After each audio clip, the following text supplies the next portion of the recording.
Yo, people, welcome back to the YouTube channel. You already know what time it is. It's time for another video. Big up your damn selves in the building. Make sure you smash up the lights every single damn time and subscribe if you are new. Chelsea 4, Gent 2 review. Pretty much comprehensive, but not complete. Very comfortable in the end, but not complete. It was one of those games where we could have kept a clean sheet. We could have been a lot more, at ease. Still wasn't stressed from my part, probably not you at home. I know they got their goal back, we'll get into things, but from a quality standpoint, the deficit was pretty clear today. We put out our second string team, pretty predictable starting 11. They tried at times to play through us, they tried at times, but anytime we put pressure on them, anytime we really stepped up our game and went through some gears, we were always going to win. It was kind of obvious. And when I watched his second string team, and I'm going to get into it, obviously we had Disasi playing, Tosin playing, Badia Shill, Drewsbury Hall, Cassidy, all these guys, Felix, Neto. I don't feel any stress. Like, it's on them to kind of prove that they can play in the Premier League. We know that quality-wise, they're going to win these games. I don't mean to be disrespectful, like I say respectfully, but we are and we should be winning these games comfortably, right? We can see in this league, the quality is just not going to compare to us. So as long as we're not overly complacent, it's ours to lose. I said it in the title of the preview, this trophy is ours to lose. The only way we don't win this is if we completely take the piss and we completely lose focus. And you have to remember, this is the squad that we've registered for the league. We're going to get through. We're going to get through to the knockouts. But when the knockouts come, you can bring Palmer in for his medal. You can bring Lavia in if he's ready fitness-wise. You can bring in Fofana. Reece James could be fit. The quality could go up. Like, we could play our first 11, maybe a mix of our A and B team in the latter stages. So I'm not stressed about these games. These games are for these players to prove that they can be in the Premier League team. Sometimes they don't prove. Some of these players tonight didn't prove. Some players have knocked on the door. It depends on them. But from a stress standpoint, there's no stress.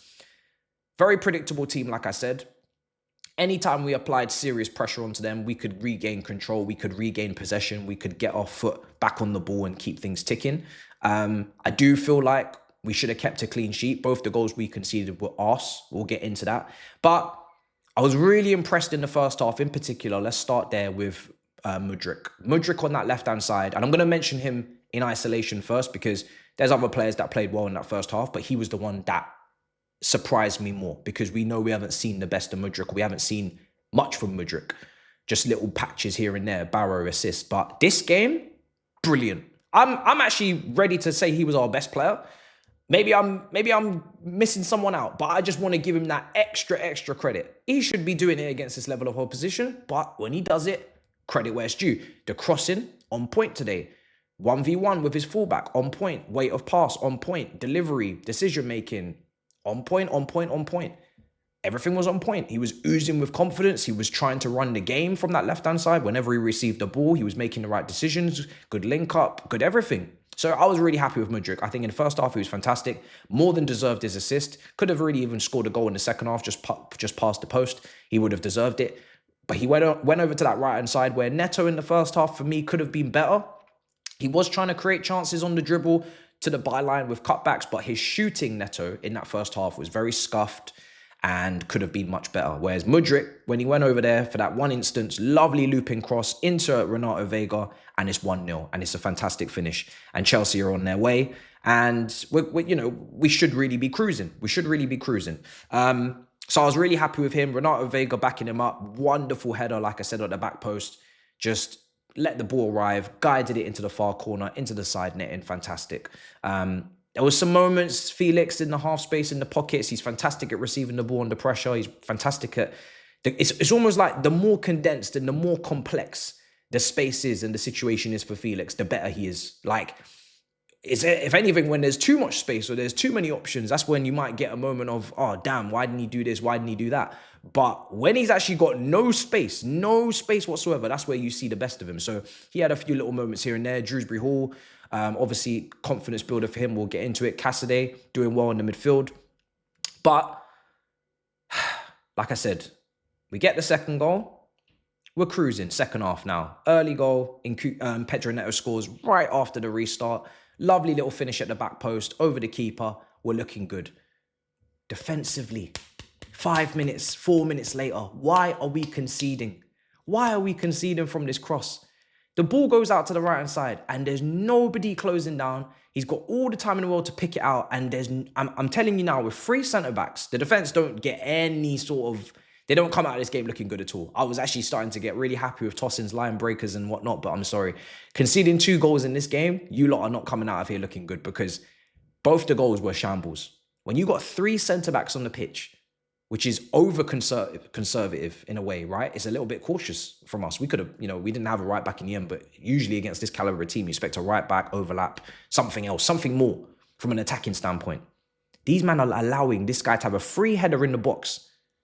No, unchallenged. Nobody's near him. Nobody's around him. This makes it 2-1. But again, I'm not nervous. I'm sure you're not. I'm not worried. I'll be honest. Maybe it's an overconfidence. Maybe I need to chill. But at no point in that game did I think we wouldn't win. Anytime we're slipping up, anytime there's complacency, I'm just chalking it off as you're not getting into the Premier League team. You're not getting into the Premier League team. You're not getting into the... That's all I'm thinking. I'm not thinking we're going to drop points. I'm not thinking we're going to mess up the result. But I'm just thinking you as an individual, the way you're defending, whether it's Badiashile today, whether it's Disasi, Tosin, whoever it is, you lot are not covering yourself in glory in terms of the bigger, wider picture. This game, I'm not worried. But for you personally, you shouldn't be necessarily happy going in at full time. We won the game. We can be happy. The attackers scored their goals. They can be happy. Nkunku gets his goal today. Neto gets his goal. Shrewsbury Hall gets his goal. I think the goalkeeper could have done better for, obviously, Shrewsbury Hall's goal. It was kind of just like a slide tackle that fell into his lap and then he just hits it and it goes through the keeper. And Nkunku's just lashed it in off a set piece. So, yeah, listen, we could have scored more. We could have been even more comfortable. We could have kept a clean sheet. But the defenders, I'm pretty sure if they're highly motivated, if they're ambitious, if they want to make that Premier League team, they're fuming. They're fuming at full time because they know that when they watch that back, they're going to look at those goals and it's not going to look good. It's ugly. It's ugly for them. For me, for you, it's cool. Maybe you're annoyed, but I'm sure we're not too bothered. It's Gent at home. We move next game, right? We go again and we hopefully win and we get out of this league. But for them as professionals, as guys that want to be playing at the top level, nah, you're not going to get Premier League opportunities. So who comes out of this game looking really good? Well, I'd say probably, first of all, Mudryk. Mudryk has to get a round of applause. There was a lot of talk because Samuel scored against Man United. He got a couple of goals. Everybody saying, the scouts. Now, I've already apologized for Duran. I'm not going to apologize that we left somebody in a hotel in London sapping and sad and sighing and then sent him back to Madrid. Failed a medical and then passed the Porto medical. That's none of my business, first of all. Second of all, scouts. So don't be slandering Badiashile and Disasi. Scouted. They were scouted, right? Same scouts. You can't have it both ways. If we're going to trust the scouts, which everybody's saying we should trust the scouts, I am ready to trust the scouts. But then when Disasi and Badiashile are doing up all sorts of nonsense, trust the scouts. Trust the scouts. When Sanchez is doing up all sorts of nonsense, trust the scouts. So let's all be easy. Let's all be easy. But yeah, some people come out looking good. Some people don't. It is what it is. No stress. We move to Nottingham Forest. We know who we're going to see. No matter what Neto thing continues, maybe Neto gets his chance against Forest. He did score tonight. But outside of that, I'm pretty sure none of these guys are going to start against Nottingham Forest. It's going to be the A team that comes straight back in and we move. So yeah, we move to the next game. Not really too much more to it. Very comprehensive, comfortable win. Like I said, happy for Shrewsbury Hall to get his first goal. You could really see the emotion coming through at the end there. He needed that. He definitely needed that. I think he just needed something to just get him going. And yeah, we made a couple substitutions off the bench. Tyreek George comes on. Mark Gue comes on. And yeah, it's nice tonight. The only thing I wanted tonight was no injuries, goals, and don't have to use Cucurella, Colwell, Caicedo off the bench, and we got all of those ticked off. So the rest is on the players. So yeah, that's it, guys. Pick up your damn selves. Make sure you smash up the likes. Make sure you subscribe. And I'll see you guys next time. In a bit, people. Peace.